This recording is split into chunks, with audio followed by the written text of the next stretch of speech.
पहली दफा हो रहा है कि इतने इलेक्शंस जो हो रहे हैं वेस्ट और ईस्ट में एक चीज मुश्तरका है जो मुझे नजर आ रही है कि एक एंटी एस्टेब्लिशमेंट वेव आ रही है। ये जो लोग थके हुए बुसे हुए बाइडन हो, सुनेक हो, मैक्रो हो, सब फारग हो रहे हैं। ये वेस्ट में हुआ है और हमारे यहाँ भी आप पाकिस्तान से शुरू करें कि एंटी एस्टेब्लिशमेंट वेव आई है। पाकिस्तान में वो पार्टी जिसका जिक्र नाम नहीं था बैलेट पे, वो जीत गई।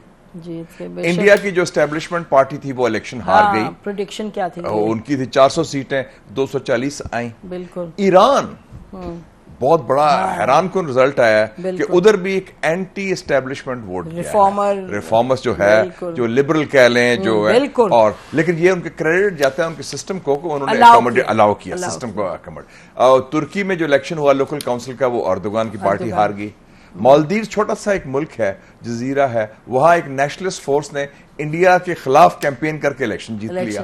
तो ये एक बहुत बड़ी वेव आई है। इसका मतलब लोग तब्दीली चाहते हैं। यूके की तो बात, और यूके की मैंने बताई है, और यूके मुझे मैं मुबारकबाद देता हूँ क्योंकि वो बहुत ही गंदी गवर्नमेंट थी और एक रेसिस्ट और फैशिस्ट गवर्नमेंट थी। जो जस्टिस मिनिस्टर बनाई है, she is a woman who stood for the Palestinian cause throughout. 3 candidates फलस्तीन के इशू पर इलेक्शन जीते हैं, इंक्लूडिंग जेरेमी कॉर्बिन।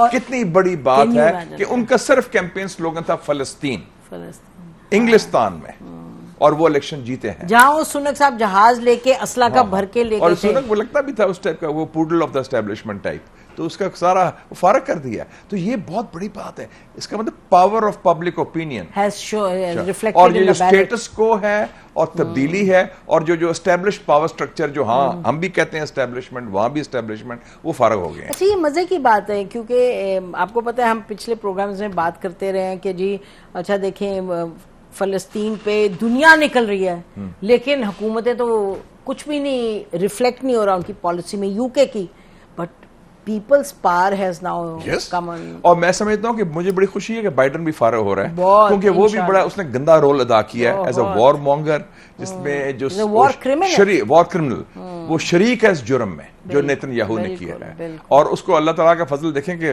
क्या हुआ कि वो डिबेट में ही साफ हो गया। और अब तो खैर निकाल देंगे, वो तो फारग है। नहीं 5 नवंबर को तो कोई और सदर होगा, ये तो बिल्कुल चला गया। तो ये भी देखें कितनी बड़ी बात हुई है। सो ये दुनिया में जो तब्दीली आ रही है, हमें उसको नोटिस लेना चाहिए, लोगों की आवाज सुननी चाहिए। लोग तंग आ गए हैं रवायती सियासत से, रवायती सियासतदान से, या वो बड़ी जो स्टेटस को की सोच से। तो इसका मतलब कि जो पावर है, जो कि जिसके अंदर मोरालिटी का कोई रोल नहीं है, वो वाली पावर भी रिजेक्ट हो रही है। ये है ना? बिल्कुल। क्योंकि ये आप देखें, यही हम देख रहे हैं। नहीं, मैं तो सलाम पेश करता हूं मगरबी पब्लिक ओपिनियन को, बिल्कुल, कि उन्होंने फलस्तीन के इश्यू पर वोट दे के उन्होंने लोगों को जताया। बिल्कुल अमेजिंग। और ये भी बड़ी बात है, देखें ना कि आफ्टर ऑल 15 लोग हुए हैं जो पाकिस्तान निजात हैं, कश्मीरी निजात, मुसलमान भी हैं। वो जब स्कॉटलैंड वाले गए थे घर, तो ये इंडिया वाले कह रहे थे हमारा तो बंदा वहीं का। लेकिन आप देखें ना कि वो कितनी बड़ी बात है कि 15, और उसमें खवातीन बड़ी माशाल्लाह बड़ी कसी तादाद में। एक हैं जो जस्टिस मिनिस्टर बनी है, वो तो जी वो एग्जैक्टली काफी बड़ी जानदार हैं, बड़ी जानदार। तो इसका मतलब है कि मैं तो बड़ा एक्साइटेड हूँ कि ये बड़ी अच्छी तब्दीली आ रही है दुनिया में। और जो आपने जिक्र किया शुरू में कि मैंने ईरान का दौरा किया, रूस का भी किया, चीन का भी, तो वो भी एक मुतबादल आलमी निज़ाम। मुबारक आपको, तो बड़ा अवार्ड मिला है president Xi, face to face with president Xi. अल्लाह का फजल है। बेसिक बात यह है कि एक मुतबादल निज़ाम की बुनियाद रखी जा रही है, जिसमें सदर शी जिनपिंग हमारे खास दोस्त और सदर पुतिन, और अब उसमें ईरान भी शामिल कर लें, और पाकिस्तान को भी उसी तारीख के रुख के साथ जाना चाहिए। अच्छा, अभी यानी खड़ा तो है पाकिस्तान वहां, मतलब ये तो we have to say देखिए 3 बड़े इवेंट्स हुए हैं पिछले 15 दिनों में। क्या हुआ है? 19 नवंबर को थी ब्रिक्स की कॉन्फ्रेंस व्लादिवोस्टॉक की, ठीक है जी। 28 को जून को थी 5 प्रिंसिपल्स ऑफ कोएग्जिस्टेंस, जो इसमें मैं जिक्र किया, और 3 जुलाई को था आस्ताना में Shanghai cooperation organisation.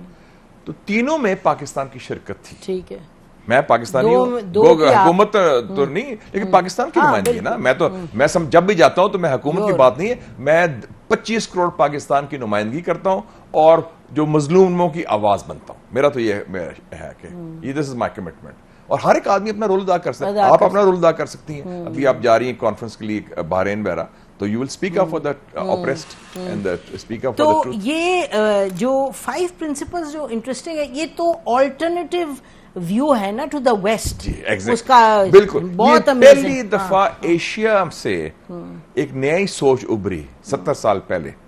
Premiere John line है Yes. कि ये असूल होने चाहिए ताकि रियासती और ममालिक में रवाबत के बुनियाद पर non interference, mutual respect, mutual benefit और ये सारा जो तो मुशाहिद जो आसियान बना वो एसेंशियली इसी विजन पे बना, क्योंकि वो भी तो ऐसी विजन है ना। आसियान वैसे बना 60s में 67 में, अगस्त 60s 67 में, हाँ। अगस्त 67 मेरा बना। मतलब कि उनकी भी लेकिन सोच, वो भी एशियन सोच हाँ, है ना। सोच लेकिन तो इंडोनेशिया, मलेशिया, बिल्कुल, सिंगापुर, सिंगापुर ये वगैरह, ममालिक थे बिल्कुल। सारे। अब उसमें 10 ममालिक हो गए हैं, ये पहले 5-6 मतलब उनका ये नहीं था कि हम क्रूसेड करें हर एक को उधर, जैसे अमेरिका आसियान की इज अ सोच वेरी है। Big success story. This आपको is पता the है whole आसियान point, की yeah. ट्रेड कितनी है? $1 ट्रिलियन विद चाइना। वो को एग्जिस्ट करता है ना। और मुझे याद है कि मैं गया था as a journalist with general Ziaul Haq as in the 80s। मैं जब मुस्लिम का एडिटर था तो उन्होंने पूछा सुहार्तो से, जो सदर था, क्या वजह है कि आपकी कामयाब क्यों है तंजीम, आप इतना बड़ा मुल्क है, बाकी इतने छोटे मुल्क हैं? उसने कहा इसलिए कि हम अपना बुली नहीं किसी को करते, यही अपना बात वजन नहीं, हम we don't throw our weight बिल्कुल, अराउंड। absolutely। जो इंडिया ने कोशिश की सार्क में, इसलिए सार्क नाकाम है, और इंडोनेशिया ने वो काम नहीं किया, इसलिए आसियान कामयाब है। That's very important.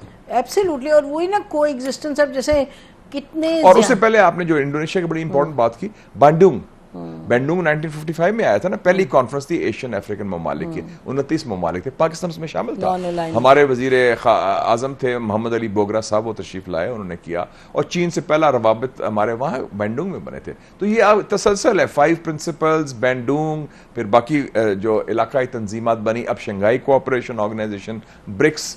तो एक दुनिया तब्दील हो रही है, अच्छा, एक नया दुनिया आपके सामने उभर रही है।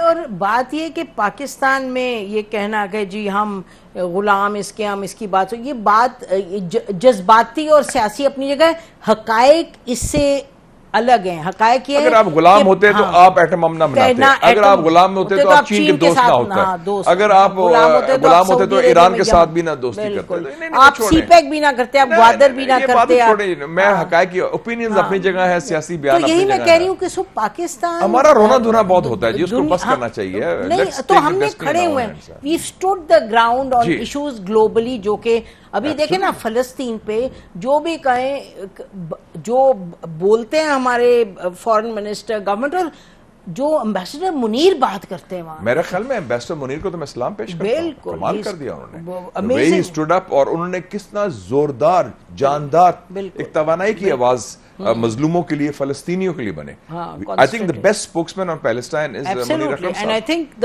अरब वर्ल्ड और जो वो सब अरब दुनिया जो है वो, और अच्छी बात है कि उसकी कासी हम देख रहे हैं वजारत खारजा से भी, और उसमें चाहे प्राइम मिनिस्टर हो, हमारी जो भी क़यादत हो, सारे एग्जैक्टली सब बोल रहे हैं। अच्छा, तो ये तो हो गया मामला जो खित्ते में है और इंडिया में सब हम देख रहे हैं। और मजे की इंडिया का ये बड़ा अच्छा रिजल्ट आया है, क्योंकि इंडिया में जो फूफा थी मोदी की, उसकी फूक निकल गई है।